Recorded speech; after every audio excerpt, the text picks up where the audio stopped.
Que a graça e a paz do nosso Senhor Jesus estejam com vocês. O saúda sua irmã em Cristo, Débora Miranda. Como todos os meses, nós temos o culto de missões do projeto Multiplicação. E hoje nós vamos falar sobre a Índia.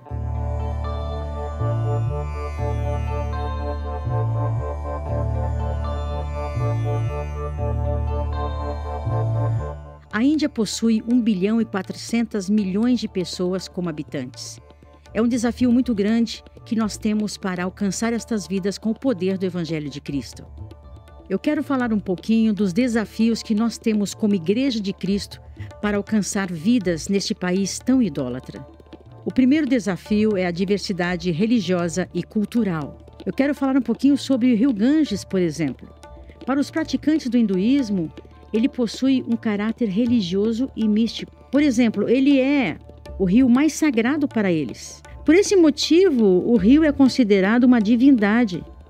Os seguidores do hinduísmo tomam banho nele pelo menos uma vez na vida. Por isso é comum a gente ver peregrinações durante todo o ano, além de queimarem corpos em piras enormes.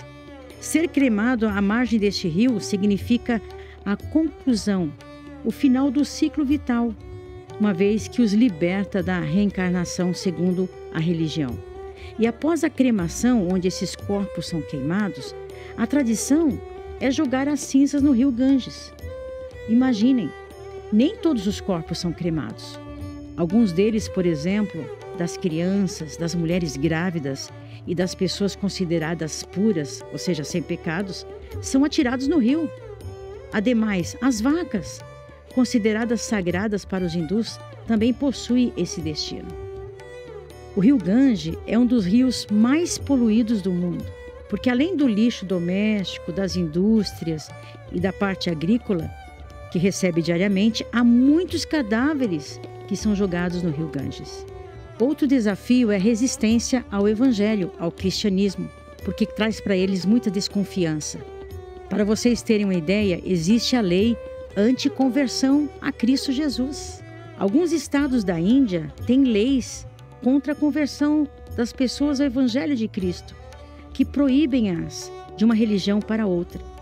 De acordo com a lei e a Constituição, a Índia é um estado secular em que a liberdade religiosa é garantida. No entanto, no dia a dia, na realidade, é bem diferente. Quem comete atos violentos contra membros de minorias religiosas como cristãos, frequentemente fica impune. Em algumas unidades federativas, as chamadas leis anticonversão agravam ainda mais essa situação, porque quem violar a lei pode ser multado ou preso com sentença de até 10 anos de prisão. Na prática, essas leis são utilizadas para perseguir os crentes, os cristãos. E para os extremistas, se um cristão, por exemplo, falar abertamente sobre seguir a Jesus, pode ser acusado de tentativa de conversão. Encontros de oração também são interrompidos com frequência sob o pretexto de serem desenvolvidas atividades de conversão. Além disso, conversões ao hinduísmo, mesmo quando ocorrem à força, costumam não ser punidas. Então isso permite a promoção de campanhas chamadas Ghar Wapsi, que visam converter cristãos à religião hinduísta. Ao fazer isso, extremistas hindus, eles usam da violência ou exploram o baixo status social e a pobreza dos crentes a fim de suborná-los para que se convertam ao hinduísmo. Para nacionalistas, conversões ao hinduísmo não são consideradas conversões, mas um retorno à religião original da Índia. É um grande desafio para nós como Igreja do Senhor, como entrarmos neste país, como evangelizá-los, já que a liberdade religiosa está somente no papel. Um grande desafio na Índia é a falta de recursos nas igrejas. E você, por exemplo, pode dizer, eu gostaria de ser um evangelista, ir para a Índia, que bênção! Mas necessita o preparo. E a nossa Igreja Deus de Amor está capacitando você, está capacitando missionários para que estejam preparados para levar a boas novas de salvação. Apesar destes grandes desafios, nós temos muitas oportunidades para fazer com que o Evangelho seja propagado ali na Índia. Eu vou dar para vocês algumas destas oportunidades para você ajudar a obra missionária. A primeira oportunidade que nós temos é fazer a comunicação contextualizada. O que seria isso? É importante a gente comunicar o Evangelho de Jesus de uma maneira que seja relevante e compreensível para o povo, na sua própria cultura e a religião da Índia. Por exemplo, vemos nesta foto um missionário que ele entrou na cultura, não pecaminosa, mas na cultura para que os indianos pudessem entender que ele faz parte deste lugar e que ele pode ser ouvido. O segundo desafio é o trabalho comunitário. Como seria o trabalho comunitário? Seria você que é professor, quer usar da sua profissão para educar, você que é um médico, um enfermeiro, ajudaria na parte da saúde, faça uma viagem até a Índia e nos ajude nesta área voluntariamente. Que coisa linda e maravilhosa, o Senhor está te dando esta oportunidade. Outra oportunidade é o uso das mídias para fazermos a comunicação. Imagine agora, nós estamos falando com vocês através de uma tela. E quantas pessoas estão ouvindo neste momento em outras cidades, em outros países, que vão se conscientizar e vão ajudar?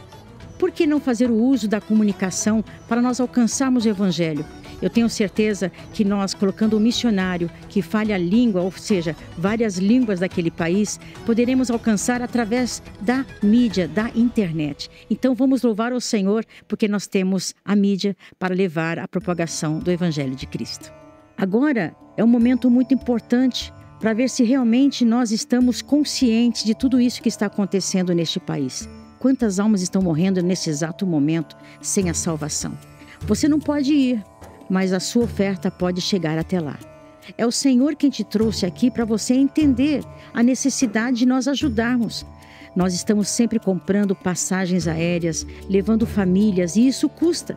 Nós precisamos de ajuda financeira para alcançar estas vidas. E o Senhor preparou este culto de missões para nós falarmos sobre este grande projeto de multiplicação. Não dê com tristeza, não dê porque estamos falando, mas sentindo a necessidade e pelo mover do Espírito Santo pelas almas perdidas. Eu estive na Índia juntamente com a minha mãe, a irmã Nídia, a irmã Rosaneide, a irmã Lorena, por vários dias. Eu creio que foram 20 dias. Eu voltei impactada. Chorei muito ao ver milhares e milhares de pessoas andando por aquelas avenidas enormes, sem salvação e com tanto zelo. Eu vi pessoas fazendo pedido de orações a uma árvore, amarrando seus pedidos de orações a um animal, porque para eles, dentro daquelas vacas, há uma alma reencarnada. Imagine a ignorância deste país, destas pessoas. O que podemos fazer, a não ser de ajudar, ir, levar evangelistas, missionários e apoiar esses trabalhos? Vamos ajudar a nossa Igreja Deus de Amor a chegar a este país. Levante a sua oferta com amor. Com certeza, Deus estará recompensando a sua fé. Que Deus abençoe. Este foi o culto de missões e hoje em favor da Índia.